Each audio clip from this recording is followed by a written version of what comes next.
signs that a person may be having a stroke and we need to get them some help immediately. So I won't go into those for you today, but look them up, Google them, because we should all know those. We had one for the carpal bones in the wrist, but I won't say it because it was kind of risque. Okay. Yeah. Medical students are famous for acronyms, right? And acrostics. But it works. I still know it today. Yeah, that's the thing. They stay with you. They stay in your memory. I'm going to share one real quick that a woman came up to me after one of my presentations, and she said, I never leave home without thinking about Saint Mike. And I said, well, what's that? Well, she had created her own acronym: sunglasses, telephone, medications, ID, keys, and ears, her hearing aids. Interesting. So I thought that was brilliant. She knew she needed a system to help her remember before she left the house all her important items. So she made St. Mike, and it worked for her. Another example. Oh, no, I had heard one where someone, I don't know why they just didn't write a grocery list, but they'd go to the grocery store and they had within their house in each room had an item. So in the living room was something that started with L, dining room, bedrooms. And so she went through in her mind, her house, and that allowed her to remember everything. No, I tried that with piano to learn chords. I created like this mind palace, and I would like walk around the room and say, okay, that's the C chord, C, E, G, and then the pillow over here. And that's how I learned my piano chords. Actually, it's called method of loci or memory palace. It's an excellent strategy. People who enter those memory Olympiads, those big competitions, they use those a lot. And basically, you're using a series of routes or objects or locations that are familiar to you. So like Roger was saying, you can walk through your house and the sofa and the lamp and the piano, and you visualize an item on each of those places. And that can help you remember a list of things. So we've done the P and the A. How about the V and the E? Well, before we get to that, can I give another example? Absolutely. Some people struggle with numbers. And, nowadays we have to have those PIN numbers for everything.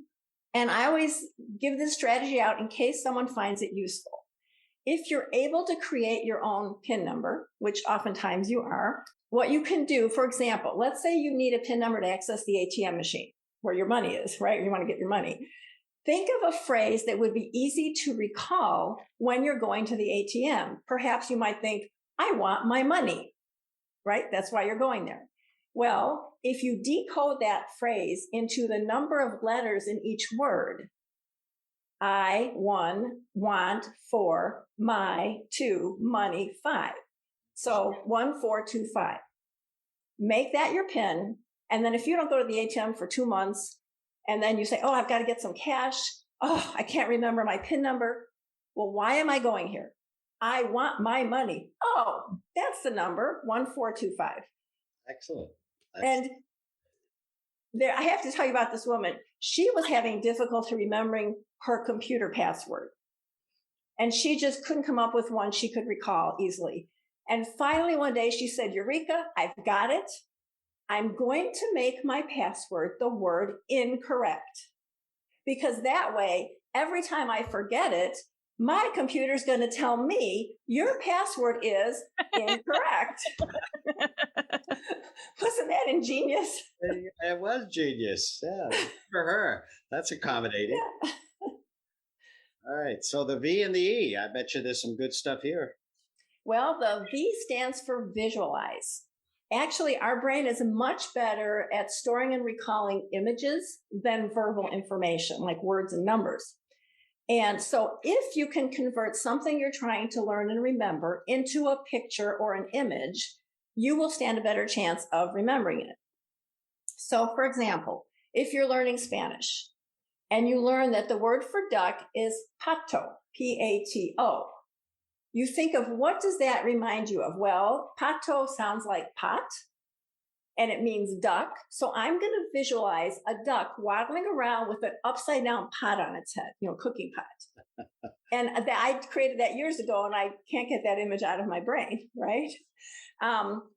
It's also helpful when you're learning people's names. For example, I was speaking in New Jersey actually once, and I still vividly remember this. Mr. Piankowski came up to me and he said, I tell people to remember my name by visualizing a pink house key. Piankowski, pink house key. It works. And so I placed an image of a pink house key on top of his brown curly hair. And right now I can still visualize what he looked like because I formed that association and that image. So it takes some effort. You know, some people will look at me and they cross their arms and go, Linda, you expect me to do all that work to remember things? And I say yes, because by processing the information using imagery and association, that's what stores it in your memory. It's less hearing it once, it's just gone, right? You have to do something, manipulate the information, make an effort. And so that's why I encourage people to practice these strategies, and they should find that their memory gets a little better. Now the E. Well, the E stands for elaborate. And I'm not going to go explain it right now. It's a little more involved. But my book, Brain Sense, which is a guide and workbook to keep your mind and memory sharp, has not only information about brain health and the lifestyle practices that we should all engage in to keep our brain healthy, as we talked about, like socialization, exercise, nutrition, etc., sleep. But most of the book is brain exercises and tips for improving memory and things like that. So I will refer you to that. A good book it is. I refer it to everybody also. Well, Linda, you've given us lots to think about. I think, as I said before in part one, to me, I get optimistic hearing all this. Yes, the things happen, but we can accommodate. We can shift. We can do things to keep our function at the highest level possible, and at a level where, when I was in medical school, we were basically told that as someone got old, they were going to get senile dementia. Everybody would. And we know now that, first of all, that's just that's not a term we use anymore. But we know now that that's not the case. And I think we have reason to be optimistic. And you've certainly given us a lot to confirm that optimism, Linda. And I appreciate what you've done today. Well, thank you. I really enjoyed being able to share about this. Like I said, my passion is to help people learn about what they can do to keep their brain healthy, to improve their memory, and then to motivate them to do those things. Bravo. Now, before we wrap up, where can people go to learn more about you and your work?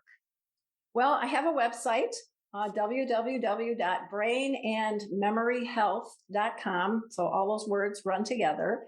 And I do have my book on Amazon. So Brain Sense, a guide and workbook to keep your mind and memory sharp. So if you just put my name into Amazon, Linda Sasser, it should bring up my book. And we'll make sure we have both those links in the description of this podcast. Okay. And I am going to be speaking at the Villages on April 5th, which is a large retirement community in Florida, in case some of your listeners are there and would like to attend my presentation. All right. Okay. Well, I don't think I'm going to be driving. I'm for a while now that I've been cross country a couple of times, but that's it's good to know. And there's a lot of people around the Villages, and I'm sure you're going to have a great audience. Thanks again. This was terrific. Thank you. You've been listening to Dr. Roger and Friends, The Bright Side of Longevity. If you like the show, please rate and review, and be sure to click to follow.